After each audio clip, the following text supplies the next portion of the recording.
মিয়া ভাই আপনি ঘরের লগে রাগ করছেন, ব্যাপারটা আমি বুঝতেছি। আপনার চেহারা দিককায় এমনি সিকুইর ফেরা কথা না কয়া টেবিলটার মেঝে একটু শান্ত হয়ে বোন, আমি এক কাপ চা দিই, খায়া মনটা ঠান্ডা করে। আপনি কইতাছেন চিল্লায় চিল্লায় আপনার আম্মা আপনার এটা ওইটা করছে, আপনার লগে অন্যায় করছে। হ, আপনার আম্মা আপনার লগে অন্যায়টাই করছে, আমি মাইনা নিলাম। তো আপনার খারাপটা করছে কোন? এই বয়সে আপনি টেহা পয়সা কামাইবেন, একটু ভবিষ্যৎ গড়নের লেগে চিন্তাধারা করবেন।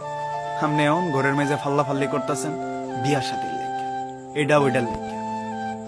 আপনার আম্মা আপনার কেমনে সাই দিব কোন?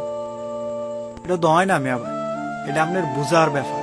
আপনি আপনার আম্মার লগে চিত্তা রয়েছেন, এখন চেতছেন, এমনি এমনি চেত দেখাইতেছেন। এটা পারবেন আপনার আম্মা যদি দুনিয়াতে বিদায় হয়ে জায়গায় এই চেতটা দেখাইতেন কোন? আমার মন ঠিক কাকু, আপনি পারবেন তো আপনার আম্মার লগে এই চেতটা দেখাইতে?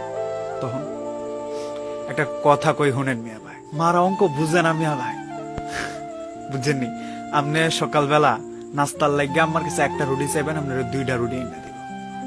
বন্ধু বান্ধব গুলোকে ঘুরনের লেগে চাইবেন, 20টা টিয়া চাইলে আপনি আম্মা আপনার 50 টাকা একটা নোট গুইছা দিব। হইছে? মারা হিসাব বুঝে না, মারা ইংলিশও বুঝে না মিয়া ভাই, বুঝেননি? মারা ইংলিশ বুঝে না। আপনি ইংরেজিতে কিনা কয় ভালোবাসার বদলা একটা কথা কয় না, আই হেট ইউ। এটা যদি আপনি আপনার আম্মারে গিয়া কন, দেখবেন আপনার আম্মা আপনার বুহ জড়াইয়া ধরবো। ওই যে একটাই কারণ, মা ইংলিশ বুঝে না। তো আপনার আম্মা আপনার লগে দারুণ মিথ্যাবাদী হইতে পারবো।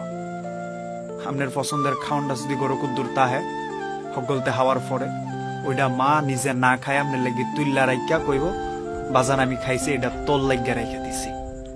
এই ক্ষেত্রে আপনার আম্মা আপনার লগে মিছা কথাটা কইতে একটু দ্বিধা করতো না, কারণ মায়েরা মিথ্যাবাদী হয় মাঝে মাঝে, মায়েরা বেহুব হয়, বুঝলেন? সারাটা জীবন কলুর বলদের মতো রান্নাঘর আর আমনে আমাগো ভালোটার পিছনে হাঁটতে হাঁটতে জিন্দিগিটা শেষ করে দেয়।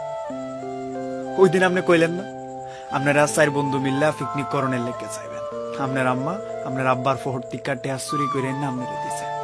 মায়েরা সুর হয়, ফুলার লাগিয়া মায়েরা সুর হইতো দ্বিধা করে না, এটা মায়েগো গুণ।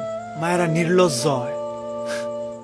আপনি দারুণ ভাবে কইবেন যে আম্মা আমার জিনিসপত্র মেজে তুমি হাত লাগায় না, এরপরেও সকালবেলা আপনি গরুর লাহান গড়টারে ও গুছালো কইরা দিয়া গেলে গা হান জ্বালায়া দেখবেন আপনার জিনিসপত্র গুলারে নিজের মনে কইরা সাজায়া গুছায়া থাক থাক কইরা রেখে দিছে। মারা মাঝে মাঝে বেহায়া হয়, আপনি কথা কইতে না চাইলেও আপনার ভালো মন্দটা খোঁজ নেওয়ার লেগা গায়ে ফইরা আপনার শিখাইব।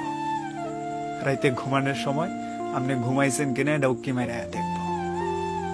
মারা বেহায়া হয়, ফোলা গোলাইকা। মায়েরা আনস্মার্ট হয়, মিয়া ভাই কথাটা বুঝছেন? মায়েরা আনস্মার্ট হয়। সঞ্জীবনের মায়ের মতো ভ্যানিটি ব্যাগ, স্মার্টফোন এটা ওইটা শৈল লাগায়া ঘোরাফেরা করে না। সারাটা জীবন কলুর বলদের লাহা রান্নাঘর আর হাওনের লাগিয়া জীবনটাই কাটায় দেয়। মার সারিয়ে দামি তাহে না মিয়া ভাই, বুঝলেন? মারা তো যে 20 বাটনের ফোনটা তাহে ওইটা অনেক পুরানা তাহে। আপনার ঈদের সময় একটা দামি কাপড়, সুন্দর জামা, আপনার হাতের ফোনটা যদি নষ্ট হয়ে যায় আবদার করলে মা একটা নতুন ফোন কিনা দিতে দেরি করে না। তো কি জানেন মিয়া ভাই, সত্যি ওগুলা কথা। এই আনস্মার্ট মাটা যদি চল্লা যা, এটার ব্যথা আপনি লইবার পারবেন না। তখন কিন্তু সিক্কর ফেরা কানবেন না। আপনার রাগটা হগলতে সহ্য করবো না, বিশ্বাস করেন। আপনার বন্ধু বান্ধব গুলোকে 2-4 দিন রাগ দেখান, দেখবেন হ্যাঁ আপনারা ছাইরা দেবো গা। এইটা ওইটার লাগি অন্য কারো কাছে বাইনা ধরবার পারবেন না। একটা তরকারি একটু হারাপ হয়েছে, চিল্লা ফাল্লা হগলতে লয় করতে পারতেন না। এই চিল্লানিটা হুদা মাল লগে করছে, হাওন মজা হয়েছে না, হাইতাম না। এই কথাটা ঘর অন্য কোনো সদস্যের কাছে আপনি কইতেন পারেন আর না পারেন, আপনার মার কাছে আপনি সাহস দেখায় কইতে হবে। কেন জানেন? দুনিয়ায় মার শিক্ষা আপন অন্য কেউ বেশি হয় না মিয়া ভাই, বিশ্বাস করেন। মাডারা ভালোবাসেন, সময় থাকতে মাডারে সময় দেন। আর চললে গেলে তো কানবেন। থাকতে দাঁতের মর্ম না বুঝলে হারাই আফসোস করে মিয়া ভাই কোনো লাভ নাই, বুঝেন মিয়া ভাই? মাল লাগি হইলো একটা শেয়ার কইরা দিন, টাইম লাইনে মাল লাগি ভিডিওটা রাইখা দিন, মারে মনে কইরা। ধন্যবাদ। চাটা শেষ করেন, পেজটা নতুন, ফলো করে দিবেন। ধন্যবাদ মিয়া ভাই।